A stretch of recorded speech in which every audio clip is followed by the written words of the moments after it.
Tema firman Tuhan pada pagi hari ini, God is my Savior and my King. Ya, Tuhan adalah penyelamatku dan penebusku.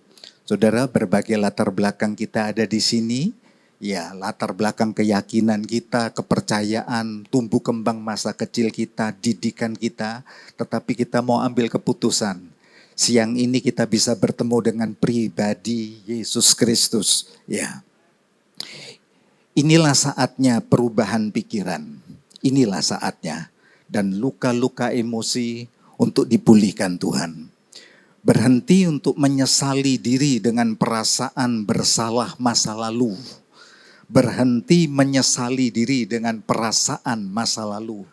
Sebab Yesus penebus penyelamatmu dan Yesus menjadi rajamu. Ya, tetap ada masa depan. Saatnya keluar dari mentalitas aku seorang korban. Aku dilahirkan dari keluarga yang tidak nyaman bagiku. Sehingga aku seperti ini. Aku ini victim. Aku ini korban. Berhenti hal itu pada pagi hari ini. Ambil keputusan. Sebab di dalam Yesus Kristus masa depan sungguh ada. Dan harapanmu tidak akan hilang. Ini ditulis oleh Raja Salomo, Amsal Salomo 23 ayat 18. Dan di dalam Yesus Kristus Anda bukan lagi budak dosa, budak dunia, apalagi budaknya setan, saudara. Tapi Anda adalah hamba kebenaran. Ya, biji mata Tuhan, kesayangan isi hati Tuhan. Ya, tangkap ini, berbagai latar belakang kita ada di tempat ini bukan? Ya, berbagai carut marutnya kita dibentuk. Ada yang sempat besar juga di panti asuhan. Ada yang masa kecil besar tanpa ayah dan ibu. Ada besar kita di tengah anak terminal, bisa saja toh. Ada besar tumbuh kembang kita menjadi anak narkoba. Tapi kita disatukan pada pagi hari ini ada di tempat ini bukan kebetulan. Tuhan punya sasaran untuk hidup saudara. Ya, saudara adalah keluarga buat kita, begitu. Allah tidak menjadikan kita dengan perkataan untuk saling melihat dan menjatuhkan. Sebab Tuhan menjadi penebus penyelamat kita yang sama porsinya. Dan Tuhan menjadi raja di dalam hidup kita yang sama. Karena itu kualitas berpikir Anda mempengaruhi harga diri. Kualitas berpikir Anda mempengaruhi emosi Anda. Kualitas berpikir Anda mempengaruhi tingkah laku, sikap membangun relasi, pekerjaan, pengembangan potensi, pengalaman, dan tujuan hidup. Sebab sebagaimana seseorang berpikir dalam hatinya, demikianlah ia. Kualitas berpikir kita mengenai siapa pribadi Kristus, kasih dan pengorbanannya, karakter-karakter Yesus, Golgota, berpeluh darah, berdarah-darah untuk memikul kutuk dosa kita. Kualitas kita berpikir mengenai Yesus yang mati dan bangkit. Kualitas kita berpikir Yesus kelak akan datang kembali. Ya, dan kita memerintah bersama. Kualitas ini mempengaruhi harga diri kita. Apa aku seorang korban dan hidup lamakah? Atau aku sekarang ini aku menjadi miliknya dan aku anaknya. Aku punya hak yang sama begitu saudara. Kualitas ini mempengaruhi sungguh untuk tingkah laku saudara dan prospek hari depan saudara. Karena itu lebih dalam lagi, pikirkanlah keselamatan dalam Kristus. Pikirkanlah soteriologi itu utuh begitu ya. Dan besar elemennya. Hidup dalam kelimpahan kasih karunia Kristus. Pikirkanlah, ya.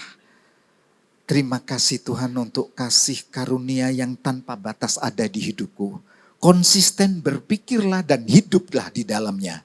Ya, aku bisa menang atas keterpurukan. Aku bisa menang atas sakit penyakit. Aku pemenang atas situasi sulit. Situasi sulit ini berbatas waktu. Bisa menjadi ujian iman. Bisa menjadi ujian karakter untuk hidupku. Ya, tapi aku pemenang. Ya, aku bukan pecundang untuk hal itu. Aku bisa keluar ya sebagai emas yang murni di tengah keterpurukan ini. Begitu ya saudara.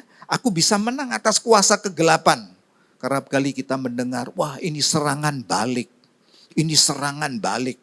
Kalau terus gitu terintimidasi. Saudara tidak akan melayani kelepasan karena serangan balik terus-menerus.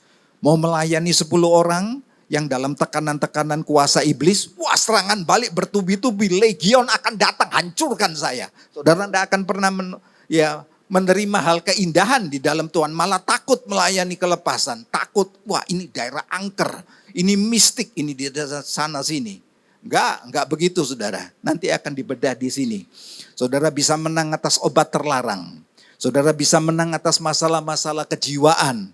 Pikirkanlah itu, keselamatan ini utuh. Akan berpengaruh untuk harga dirimu, pekerjaan relasimu, dan pengembangan potensi ke depan.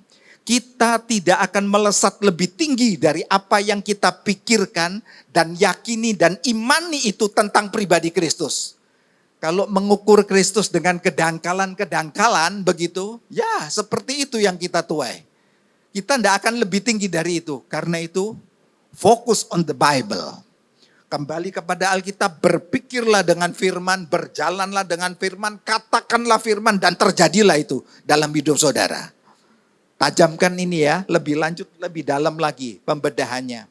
Keselamatan di dalam Yesus ini utuh. Nah ini mulai masuk teologinya.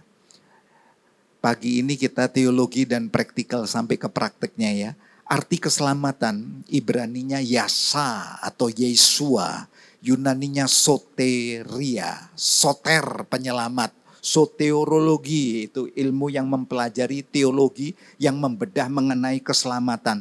Di dalam keselamatan itu isinya ragamnya kaya saudara. Bukan hanya sebatas ya dulu aku ini hidup lama ya, hancur, lebur, carut, marut, gelap, sekarang sudah selamat, amin, titik. Enggak. Ternyata keselamatan itu utuh paket besar soteriologi itu. Di dalamnya ada ketentraman, rasa aman, secure dalam Yesus. Rasa damai begitu ya. Aduh tenang hatiku itu, nyaman dalam berbagai musim kehidupan. Aku bisa merasakan nyaman penyertaan Tuhan. Sejahtera begitu ya. Pemulihan ada, jalan keluar ada, pengampunan ada, dan ini bentuknya progresif, aktif, terus menerus. Dalam perjalanan saudara dari kelahiranmu, tumbuh besar ABG, youth, pernikahanmu, usia lanjutmu terus dihentar dalam keselamatan ini, terus sampai bertemu dengan kemuliaan. Kesembuhan ada di dalamnya, kemerdekaan, ada kebenaran yang memerdekakan di dalam keselamatan. Karena itu fokus on the Bible. Kembali baca Alkitab, renungkan, ucapkan firman, hidupi itu hari demi hari. Mana sorgawi yang baru itu saudara. Wah fresh hidup saudara. Sampai kepada kehidupan keselamatan itu. Karena itu kerjakanlah. Tuhan sedang mengerjakan keselamatan di dalam hidupmu dan bersama dirimu. Aktif kerjakanlah. Sebab itu sampai kehidupan kekal. Allah mengerjakan. Dari rahim ibumu bahwa kita ini bukan kebetulan. Ya nasib memang saya dilahirkan. Tapi kita spesial. Kejadianku dahsyat dan ajaib. Hidup ini bukan nasib untung rugi. Tapi aku sampai hidup hari ini bernafas. Ini anugerah. Dan Allah sedang mengerjakan terus. Aku punya tujuan hidup. Skill yang diasah, potensi, tempat perkuliahan, tempat relasi kerja itu semua sedang bekerja sama. Mendatangkan kebaikan untuk menggenapi tujuan Tuhan. Sampai nanti ketemu dalam kekekalan. Masa tuanya pun seperti itu. Usia senja pun, senior fellowship pun seperti itu saudara. Bukan, sudah selesai nih, ini sudah selesai masa usia produktif nih. Iki wis masuk masa usia senja. Matahari hampir redup nih. Ini tulang sudah rapuh semua nih, masuk kopling semua. Boyok linu kaben nih. Sakit pangkiang nih. Ya. Ini otak sudah mulai kurang berpikir nih, tumpul, lupa nih, taruh kunci, tapi pin ATM enggak pernah lupa saudara. Kunci yang lain lupa nih, ya. Jangan begitu saudara ya. Kita mau menyongsong Tuhan dalam kemuliaan begitu ya toh. Masa sekian puluh tahun bersama Tuhan lalu endingin nep. Oh Yesus. Apa mempermuliakan Tuhan saudara? Jangan ya. Saya mau meninggal yang baik begitu. Sebab mami saya 81 tahun mati masih jalankan 3 HP. Ya, Keren bukan? Menjadi sahabatnya Radio Bahtera Yuda di Surabaya. Mami Karolin itu, Irawan ini tahu. Ya, suka ngetiki ayat-ayat, hidup sama ayat. Nggak pikun, saudara. Nggak pikun. Datang jalan sendiri ke mesin ATM, nggak pikun dia. Dia bisa panggil Gojek, dia mau pesan makanan bisa. 81 tahun. Keren, keren. Seneng aku saudara punya mami kayak gitu. Ya, papiku juga dihentar dalam kemenangan. Nah, keselamatan itu paket utuh. Balik lagi, kembali ke laptop. Ya, fokus on the Bible. Karena itu sampai dikatakan oleh Nabi Yesaya perihal keselamatan.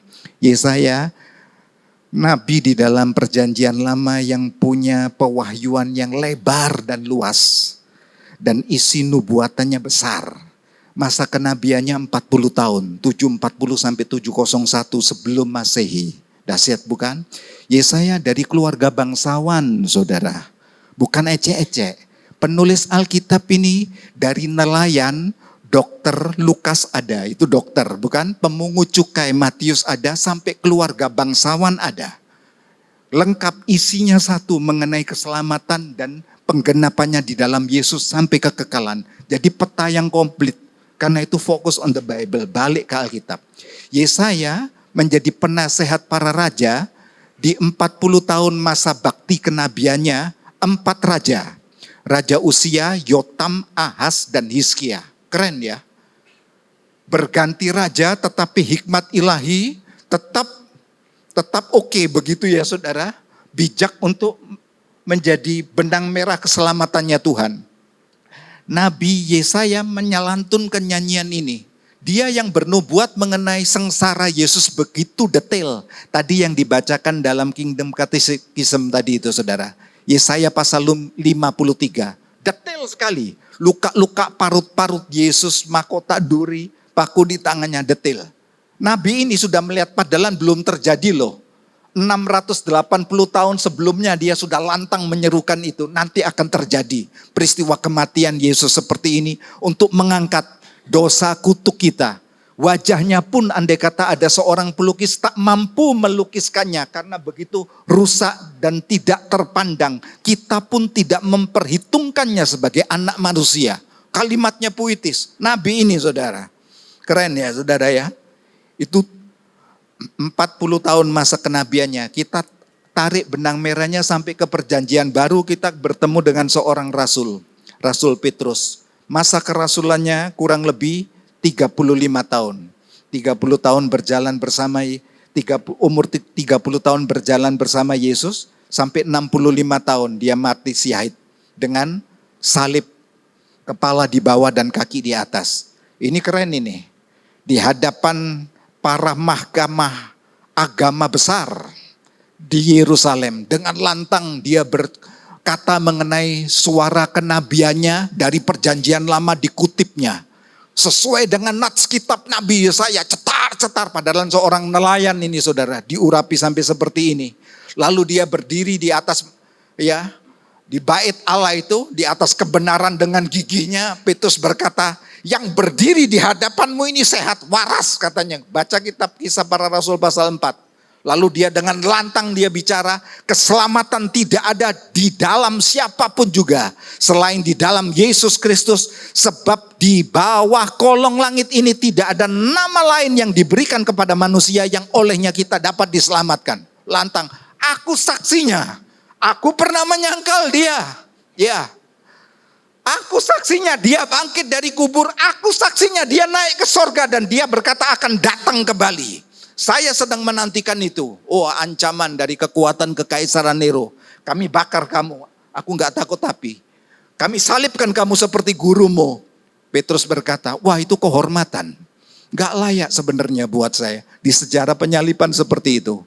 Kalau saya pun harus disalib sebagai kehormatan buat saya seperti guru saya. Gak pantas seperti guru saya. Karena dia yang kudus dari Allah, anak domba yang tak bercacat. Salibkan saya dengan kepala saya di bawah dan kaki saya di atas, saya tidak akan lari dari salib. Diputar betul saudara, kepalanya di bawah, kakinya di atas. Dan Petrus mati syahid demi untuk kemuliaan Tuhan. Dan Alkitab katakan di Kisah Para Rasul pasal 4 ini, jumlah murid-murid bertambah-tambah sudah 5.000 untuk laki-laki saja. Saudara bisa bayangkan ya, dari 12 murid yang dipilih, bergerak ada 70 murid tanpa nama. 120 murid kumpul di loteng Yerusalem, lalu terjadi pencurahan Roh Kudus, terjadi berbagai-bagai bahasa yang bisa dimengerti untuk pekerjaan misi. Termasuk Petrus yang berkhotbah. Bahasa Elam, Mesopotamia, Pamfilia, Frigia pernah saya gali di doa puasa ini. Berbagai bahasa ini lalu orang-orang Yahudi ini diaspora menyebar. Ya sampai ke Arab, sampai ke Mesir itu saudara. Karena itu pergerakan gereja demikian hebat. Jumlah mereka pada waktu itu sudah 3.000. Di Kisah pasal 4, satu pasal berikutnya bergerak ke 5.000. Dahsyat men. Rasul Petrus juga yang sama ini menulis, keselamatan inilah yang diselidiki dan diteliti oleh nabi-nabi yang telah bernubuat tentang kasih karunia yang diperuntukkan bagimu. Sederhananya Petrus gini, hei orang percaya, nabi-nabi dari perjanjian lama itu rindu untuk bertemu penggenapan siapa Kristus. Mati dan bangkit itu rindu melihatnya. Ya, ini yang diteliti oleh mereka loh. Ya, dan aku saksinya. Wah.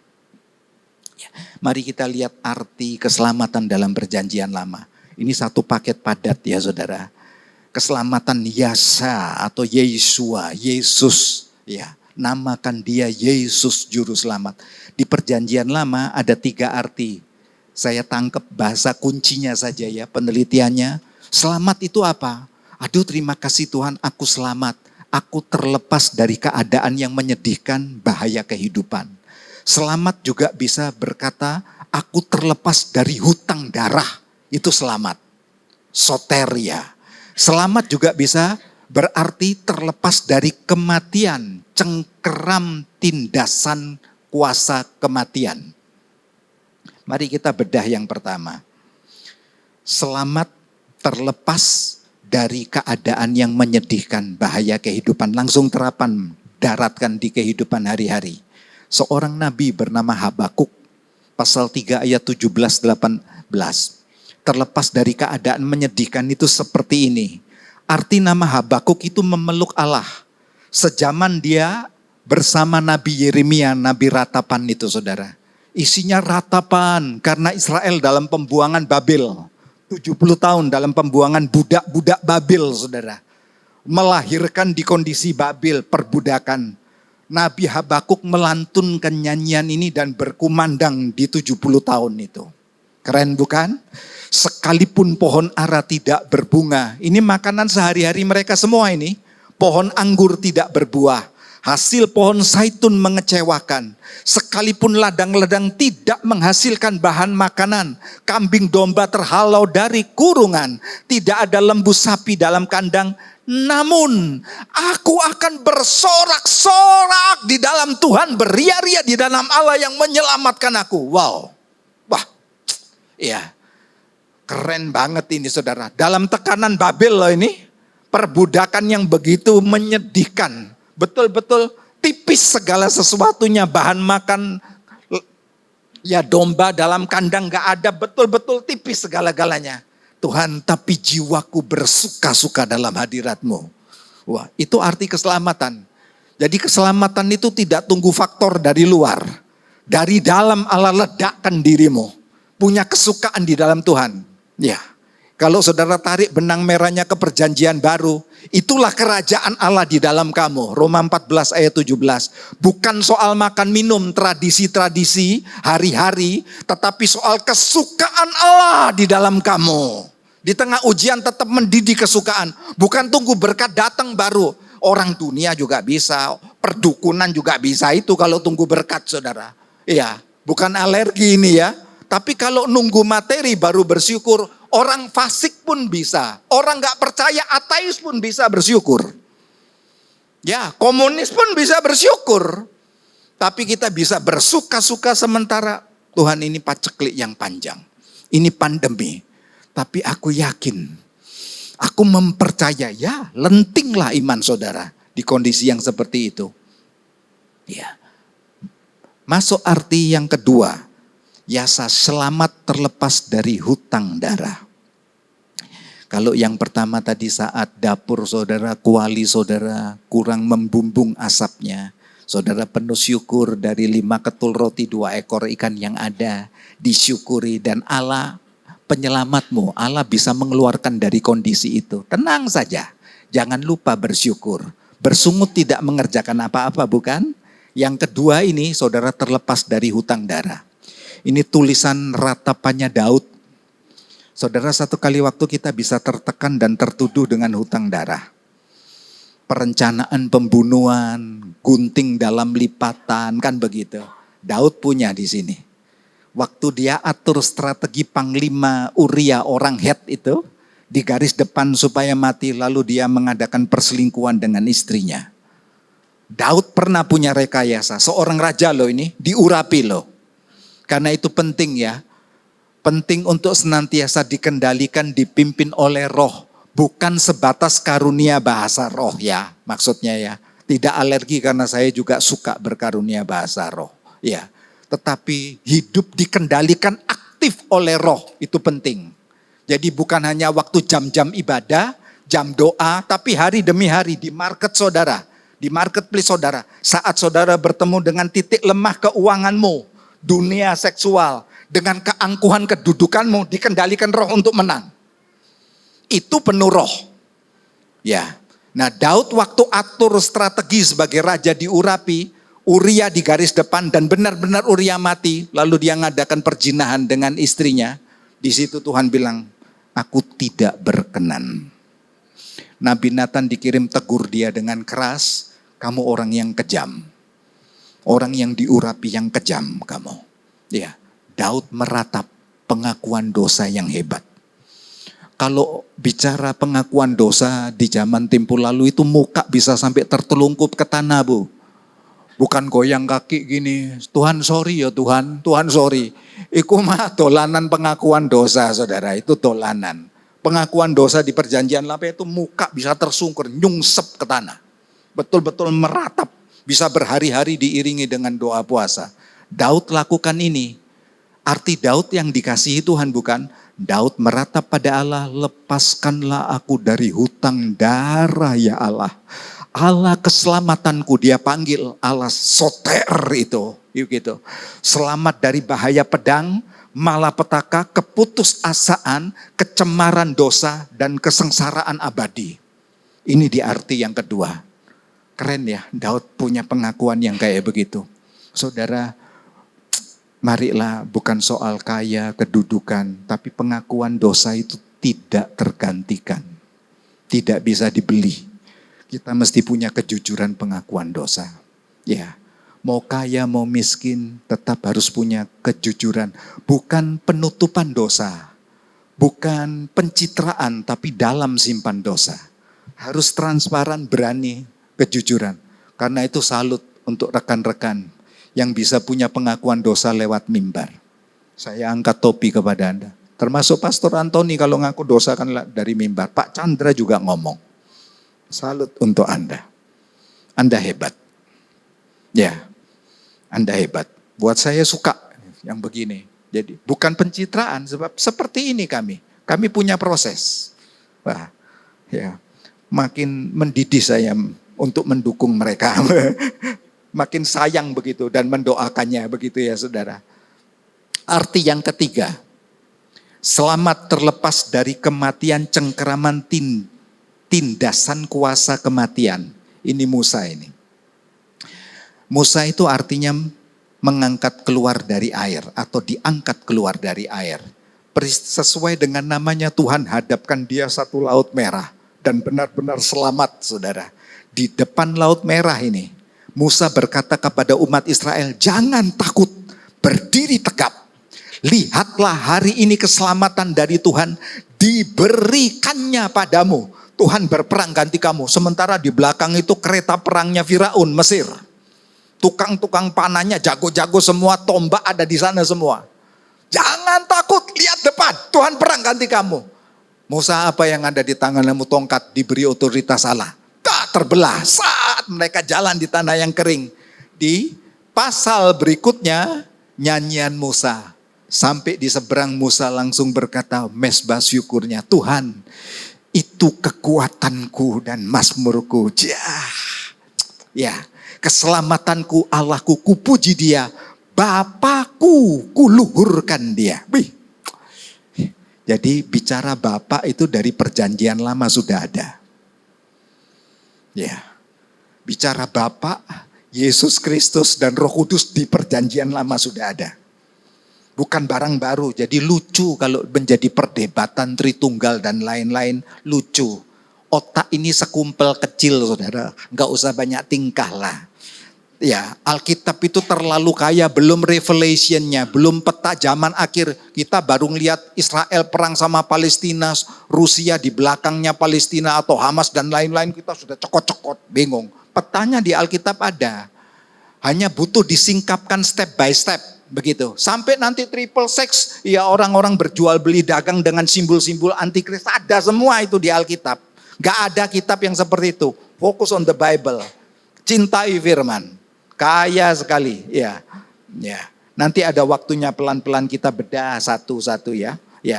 Karena itu jangan memperdebatkan Tuhan. Utek ini hanya sekempalan genggaman tangan ini loh saudara. Sangkalik yang terlalu luas mau diukur, diketahui dalam waktu sesingkat-singkatnya. Sampean niku gak ilo. Orang Surabaya bilang begitu, sampean ini ndak ilo, ndak cocok begitu. Kok mau ngukur Allah semesta alam, kamu ngitung bintang aja bingung, Tuhan yang ciptakan bintang kok. Ya toh? Wah dulu ya toh, termasuk Tycho Brahe dan lain-lain. Oh bintang jumlahnya 777. Oh bintang jumlahnya 1005. Aduh pret, ngawur ay. Sampean itu. Setelah ditemukan tele-tele yang begitu dahsyat ya, beragam, apalagi tele digital yang sekarang foto-foto satelit, baru nganga mulutnya. Wah, satu galaksi bermiliar-miliar bintang. Kue, wong hanya sejauh mata memandang, sempat ngitung bintang itu 1005. Ya sampean niku yuk mangan bubur pakaian pola. Manusia itu terlalu banyak pola kalau sama Tuhan. Ojo kakean protes saudara kalau kakean sama Tuhan ya. Yang nurut gitu, yang tenang gitu saudara. Arti wis iki kok jadi ngomong bahasa Gerika gak cocok. Balik bahasa Indonesia. Arti keselamatan dalam perjanjian baru. Ya. Tadi perjanjian lama, perjanjian baru, soteria, selamat terlepas dari kuasa maut. Ada 5 ya di sana ya. Selamat diperdamaikan oleh Yesus Kristus, itu selamat. Selamat juga disembuhkan, ada paket kesembuhan. Nggak keliru minta kesembuhan. Siapa bilang zaman mujizat sudah berlalu? Enggak. Tetap ya dipelihara dalam kekuatan Allah.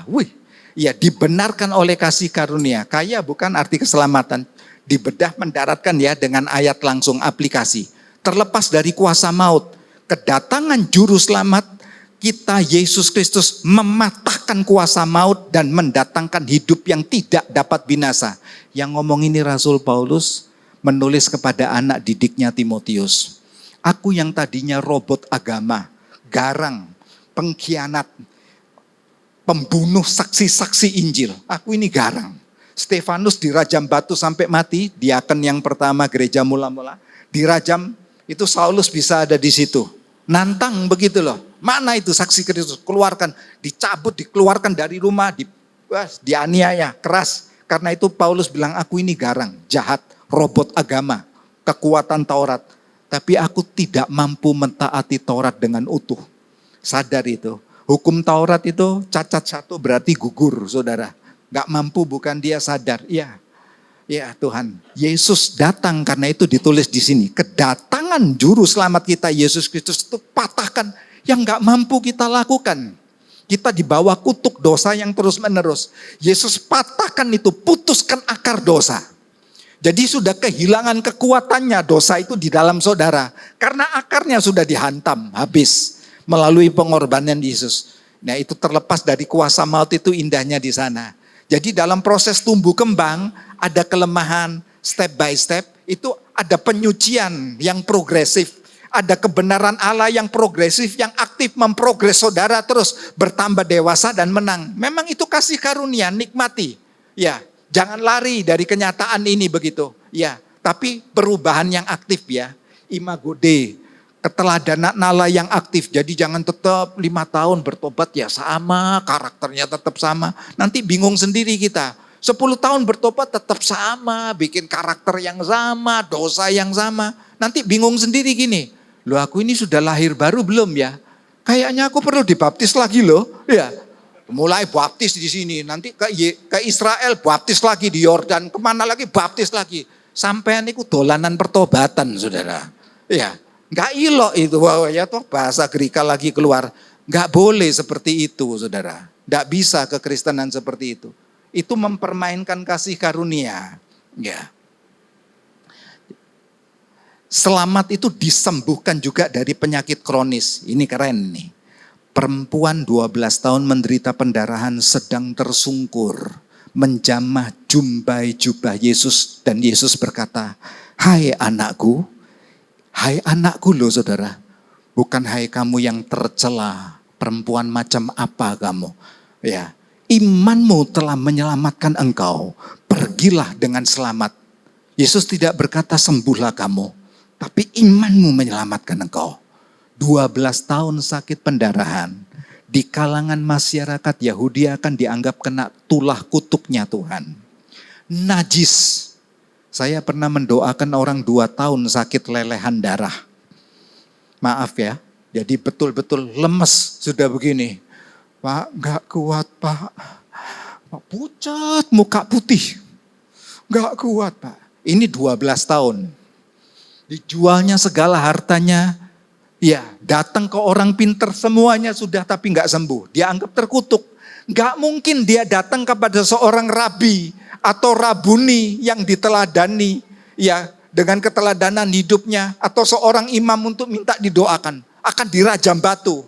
Terseok-seok, dia coba melangkah di kerumunan orang banyak, terseok-seok lagi untuk bisa saja saya jamah jumbai bagian bawah jubah Yesus. Waktu dia jamah, Yesus berhenti, kata Alkitab. Yesus bertanya kepada murid-muridnya, siapa yang jamah aku? Rabi, orang-orang berdesak-desakan di sekitar engkau. Sekarang engkau bertanya siapa yang menyamah aku? Enggak, yang ini beda. Ya, siapa yang menyamah jumbai jubahku? Perempuan itu langsung, saya Rabi. Karena dianggap terkutuk saudara, itu kalau tahu masyarakat dihakimi. Lalu dia berkata, Yesus, hai anakku, wow. Bukan terkutuk, hai anakku. Tidak berkata, hai perempuan berdosa, enggak. Hai anakku, bangun. Imanmu menyelamatkan kamu. Seketika itu berhentilah lelehannya. Percayai saudara, mujizat masih ada. Yang berdiri di depan saudara ini pernah penggumpalan pendarahan di otak. Otak besar. 3 dokter besar di Pontianak angkat tangan. Gak bisa lebih baik pulang, dioperasi tidak ada hasil, bakal gila orang ini. Saya masih sayup-sayup mendengar, saya berkata, dokter, coba diulang lagi itu perkataan tadi. Anda dioperasi atau tidak, Anda gila. Saya pilih, kalau sama-sama gila dan bayar, lebih baik gak bayar pulang saudara. Betul, itu istri saya, ada istri saya ya. Mana istrinya? Tanda tangan, ya. Ya, istri saya bilang, yang rawatlah, yang rawat, enggak apa-apa, operasi bawa Jakarta. Saya bilang, wong dioperasi gak dioperasi wis metu duit gendeng kok. Aku bilang begitu. Dioperasi tidak dioperasi tetap gila. Saya bilang, gak, pulang aja, eman-eman uangnya bisa untuk kasih hamba Tuhan pedesaan. Aku bilang gitu. Ya, gak ada yang mau tanda tangan. Orang tua juga gak mau tanda tangan. Saya bilang, sini dokter. Penanya, saya yang tanda tangan. Kan sudah usia akil balik, bukan anak kecil. Saya tanda tangan saudara, pulang saya. Ya, ini di penggembalaan loh, karena tergelincir saya. Sempat jatuh dari loteng licin. Waktu hujan enggak kelihatan, lantainya kilap. Seret, bang, langsung pingsan, muntah-muntah sudah. Pingsan terbangun sendiri di lantai itu. Langsung diseret, dibawa ke rumah sakit dalam keadaan lunglai begitu. Dinyatakan, wah terlambat ini, penggumpalan pendarahan di nadi besar, di otak. Terus saya berkata, dokter saya pulang ya, saya mempercayai ada mujizat. Ya hanya itu jawabannya. Gak lama loh saudara, Dikasih resep banyak. Sekali minum itu kayak orang yang pernah jatuh dan gegar otak tahu perkataan ini. Sekali minum obat itu kayak kepala meledak. Kayak bunyi petasan. Tur, tur, tur. Wah, putar, bangun sebentar, putar, muntah, putar, muntah. Saya bilang minum obat, gak minum obat, bodoh, tak buang di sampah. Jazz, jangan ikuti ya. Itu yang saya bilang, imanmu, ya, keberadaanmu lenting sejauh mana saudara mempercayai memeluk Yesus. Setelah itu saya bilang sama pengurus gereja, jemaatnya sudah 300-400 di Pontianak. Saya bilang sama majelis gereja, Pak, biarkan saya berkhotbah. Jangan Pak, jangan, kami jadwal tahu, nanti Bapak jatuh lagi. Saya nanti kalau mau jatuh saya ambil posisi kuda-kuda lalu jatuh duduk, saya bilang begitu. Ya, tahu khotbah saya mengenai iman dan kehidupan. Tak lantangkan terus, cetar iman. Dalam Yesus ada mujizat, dalam Yesus ada kesembuhan, dalam Yesus pendarahan lancar, tas. Bingung iku majelis gereja, iki nekat iki pendeta satu ya. Kalau enggak nekat mau apa saudara ya toh? Mau biarkan. Gimana itu pembuluh otak kesumpel gitu. Aduh lapar, tapi beloknya bukan ke dapur lapar, ke kamar mandi. Ya apa saudara, wong korslet di sini. Dokter sudah bilang gitu, ini sudah pendarahan, terjadi penyumbatan di sana sini. Saya bilang, iya. Minggu kedua saya tetap bilang, saya mau khotbah. Ya, saya khotbah lagi. Bingung majelis gereja. Minggu ketiga saya cengkel. Starter mobil L300 saya bawa ke Rumah Sakit Antonius. Saudara yang orang Pontianak tahu kalimat saya ini. Rumah Sakit Antonius dari Ayani. Depan TVRI itu ada satu gereja yang cukup besar di dekat gedung KONI olahraga itu. Ya, ada dua gereja, satu Kama Injil, satu Isa Almasi. Dua gereja di situ. Nah, dari situ saya meluncur ke Rumah Sakit Antonius. Saya mau menemui dokter yang bilang saya gila. Mau saya jabat tangannya. Dokter, saya waras, sehat, enggak gila. Loh, betul saya masuk, susternya masih kenal. Loh, ini Bapak yang kemarin. Loh, shalom suster. Loh Pak. Loh, ya saya bawa mobil sendiri datang ke sini. Loh, kok bisa gitu? Ketemu dokter yang kemarin 3 itu. Yang 2 sedang praktek di luar Pak, yang 1 ada. Saya salami. Dokter, saya sehat. Wow, Anda datang ke sini pakai mobil sendiri ya, saya dengar. Iya, ini keajaiban Tuhan. Ya, saya hanya mau meneguhkan dokter, masih ada keajaiban. Terima kasih dokter bisa lakukan yang terbaik. Ada hal-hal yang tidak mampu dokter lakukan karena keterbatasan kita dan alat-alat medis. Tapi Tuhan tetap hidup. Yesus tetap bisa buat mujizat. Ya. Istri saya juga kelainan jantung dari kecil, saudara. Saya pernah terakhir saya bawa check up sampai melatih dia naik turun gunung. Kalau lah itu bukit-bukit dulu, tidak gunung yang tinggi, bukit-bukit putar, keringat dingin, istirahat, keringat dingin. Terakhir saya bawa dia ke rumah sakit pas sempat ke Malaysia, ayo yang periksa. Dokter geleng-geleng kepala, istri bawa jantungnya bagus. Padahal dari kecil dinyatakan gagal jantung. Ya, pernah saya minum obat jantung kena di ginjalnya sampai berak darah. Kasih obat ginjal, jantungnya ter gini. Yang sakit saya enggak tahan saudara. Saya pikir mau berangkat ini. Gitu, ya. Anugerah, ternyata sampai hari ini umurnya 57, panjang umurnya saudara. Ya, saya suka melihat yang begini-begini cara Tuhan bekerja. Selamat dipelihara dalam kekuatan Allah, ya. Saya langsungkan saja ya. Nah, ini bagus ini. Waduh, kawan, aku kecepatan kawan. Ya, saya masuk yang kelima saja ya. Selamat dibenarkan oleh kasih karunia. Ini menjurus ke kata kuncinya.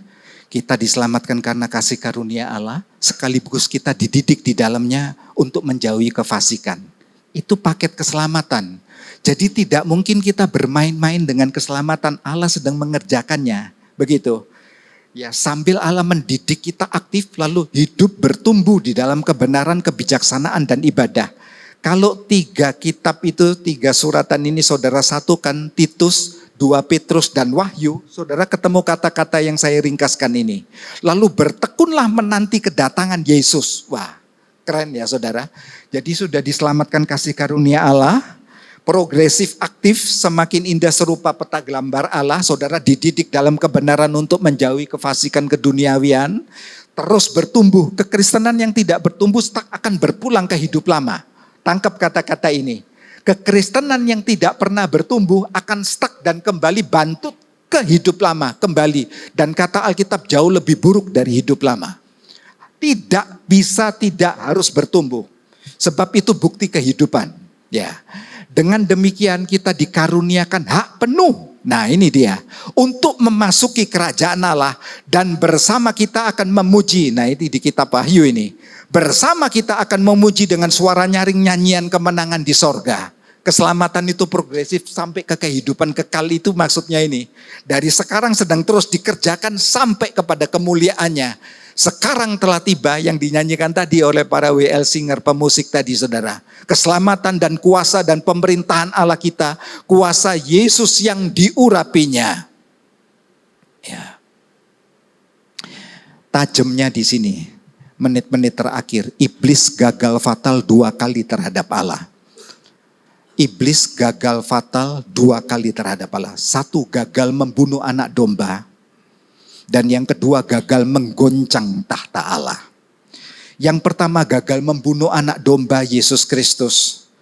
Ya, sebenarnya kalau saudara tarik benang merahnya dari perjanjian lama, Allah memulai sejarah keselamatan, mulai panggilan kepada Abraham dan Ishak, Yakub 12, puaknya 12 anak, 12 suku lalu beranak pinak. Itu dari sejak semula. Iblis sudah akan merusak dan menghancurkannya. Masuk di masa keluaran, tawanan di Mesir itu bukan. Itu sudah. Firaun membantai semua anak-anak laki-laki di bawah 2 tahun. Saudara tarik benang merahnya. Masuk sampai pernyataan nubuatan para nabi dan kehadiran Yesus di muka bumi ini, tahun Masehi. Ya, telah lahir bagimu di kandang hina Bethlehem itu. Yesus juru selamat. Herodes agung dengan kegilaannya. Merasa terancam kedudukannya, bantai setiap laki-laki Yahudi di bawah 2 tahun ke bawah. Dari mula iblis dari perjanjian lama akan memutuskan tali ini saudara. Nyatanya gak bisa. Sampai Yesus lahir. Satu catatan sejarah buat kita. Gereja yang tidak pernah memuridkan generasi temannya setan. Wis tangkepan ini sudah. Gereja yang tidak pernah memuridkan generasi Anda temannya setan. Rodok radikal yo kalimat ini. Ngaget-ngaget tiba. Iya. Dibunuh generasi oleh iblis. Sebab iblis punya strategi ini. Gagal. Keluarga-keluarga yang tidak memuridkan anak-anaknya dengan baik. Siap-siap. Akan rusak dan hancur. Dimakan setan. Dirusak setan. Muridkan anak. Sekolah-sekolah yang tidak memuridkan muridnya dan berbasic karakter yang ilahi yang baik. Siap-siap. Menciptakan banyak ateis-ateis. Ya. Gagal membunuh anak domba karena Yesus. Hari pertama dia cekekean waktu Yesus mati setan. Hari kedua mana Tuhanmu? Hari ketiga selesai sudah. Yesus kebangkitan dan hidup. Sudah ngomong, akulah kebangkitan dan hidup. Hari ketiga aku bangkit. Aku telah mati, namun aku hidup selama-lamanya dan aku memegang segala kunci maut dan kunci kerajaan maut. Deklarasi hebat ini saudara. Saudara perlu pahami, iblis gagal sudah di sini. Jadi waktu Yesus bangkit, naik ke sorga, itu seluruh kekuatan atmosfer penguasa di udara dipatahkan kawan. Dihancurkan oleh kebangkitan Yesus dan dia akan datang kembali. Tolong jangan didengungkan dan mengintimidasi jemaat. Wah, karena melayani kelepasan serangan balik. Kekuatan atmosfer penghulu udara sudah dihabisi kawan. Bukan gagah-gagahan. Kami pernah melayani orang jimat ikat pinggang kekebalan, keris ajinya bumi, keris diperintahkan bisa jalan. Kami perintah ke dalam nama Yesus, tersungkur kok. Iya, terus serangan balik, istriku nanti kesurupan. Jari ini sopo, katanya siapa? Enggak, istri saya sehat-sehat. Ya, betul. Ada yang badannya bertato, ditato dengan mantra, saudara. Selendangnya selendang diukir dengan darah. di Kalimantan Barat. Berat itu, kalau sudah ikatan perjanjian darah itu berat. Itu dilepaskan kok dalam nama Yesus, terbakar kok. Dibakar jimatnya, tunggang balik kok. Tidur di ruang tamu bisa dipindah ke kamar mandi kok. Mungkin saudara ngeliat, oh Pak Miki ki wonge kaya biasa-biasa tapi galak ya sama setan. Yo galak wae karo setan saya, saudara. Ya. Istri saya itu jadi saksi, kita jalan bareng melayani orang-orang kerawuhan-kerawuhan. Ya. Dan tidak ada satu raja atau kaisar dari kejayaan kekaisaran atau kerajaan Babilonia sampai kekaisaran Persia, Yunani, Romawi, sampai kekaisaran Mongolia yang mati dan bangkit lalu mendeklarasikan dirinya pemegang kunci kematian dan kerajaan maut. Gak ada ceritanya. Gak ada ceritanya. Saudara bisa belajar kerajaan kok ini kekaisaran Kores ya, begitu besar, Achaemenia. Ini di luar dugaan, Babil kan ditunggang balikkan sama ini saudara. Kekuatan Babil. Keren bukan? Wilayahnya 8 juta kilometer persegi. Dia menyeberang Asia, Afrika sampai Eropa. Setelah menaklukkan Mesir, itu wilayahnya tertera itu. Begitu banyak wilayah yang ditaklukkan. Tapi mati tidak ada cerita bangkit. Malah Raja Kores Agung dipakai Tuhan untuk memulangkan Israel dari Babil menuju tanah perjanjian dan membangun bait Allah. Itu yang khotbahnya Pastor Antoni bahwa Allah berdaulat ikut menguasai para pemimpin-pemimpin negara manapun, kerajaan manapun, ini khotbahnya. Saya tangkap itu. Allah berdaulat. Padahal Kores bukan anak Tuhan. Persia. Ya. Kalau saudara tarik lagi singkatnya, kekaisaran Mongolia pun ya, Genghis Khan yang begitu hebat ya. Tarik ya, nanti Kores kalah sama Alexander the Great, nyebrang sampai ke Romawi. Sudah kita masuk langsung aja ke Mongol begitu ya. Genghis Khan pun yang penakluk 33 juta kilometer Asia Tenggara sampai Eropa Tengah mati tidak bangkit. Gak ada ceritanya Genghis Khan sambil naik kuda mendeklarasikan aku kebangkitan dan hidup. Gak ono ceritanya, gak ono filmnya saudara. Iya. Mau lebih seru lagi, saudara yang suka belajar dinasti-dinasti sejarah Tiongkok. Mau dari dinasti Xia, Shang, Zhou, Qin, Han, Tang, Sung, Guang, Ming, Pang, Zhou ya. Dinasti-dinasti ini. Itu dinasti ini penuh carut marut. Ada kejayaan, ada keterpurukan, banyak yang konflik dan gunting lipatan saling membunuh di antara keluarga sendiri untuk kedudukan dinasti. Dan saya perhatikan, saya suka sejarah dan belajar. Tidak ada yang mati dan bangkit mendeklarasikan diri. Tidak ada cerita. Tapi Yesus ada ceritanya. Akulah kebangkitan dan hidup. Aku mati namun aku hidup selama-lamanya. Mari pemusik ya maju ke depan dengan senang hati. Yang kedua, gagal menggoncang tata Allah. Ini 1 menit terakhir. Anak domba raja di atas segala raja. Ya, Wahyu pasal 17. Musuh-musuh Allah akan berperang melawan anak domba, tetapi anak domba akan mengalahkan mereka karena ia adalah Tuan di atas segala Tuan, Raja di atas segala Raja. Tangkap ini peran eskatologisnya sampai ke sana. Dia akan memerintah segala-galanya. 1 kali lagi kata penulis kitab Ibrani, Tuhan akan menggoncangkan bumi dan langit, laut dan darat. Begitu ya di kitab Hagai. Namun kita umat pemenang ketebusannya menerima kerajaan yang tidak tergoncangkan. Jadi kerajaan Allah itu sedang bergerak ada di dalam kamu. Ya, kesukaan, kedamaian, ya, keindahan, kebebasan, kebenaran yang karena itu fokus on the Bible. Baca Alkitab, hidup di dalamnya. Ya. Saudara sebentar,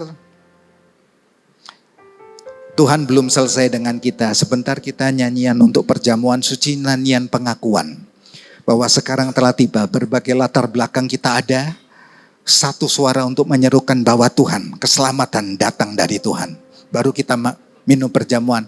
Kan biasanya nyanyinya penyembahan ya, ini variasi. Nyanyian pengakuan iman deklarasi seperti Wahyu pasal 12. Jangan ada kata menyerah, amin. Amin. Jangan ada kata menyerah, saudara pemenang. Mari bersama-sama bangkit berdiri. Ya.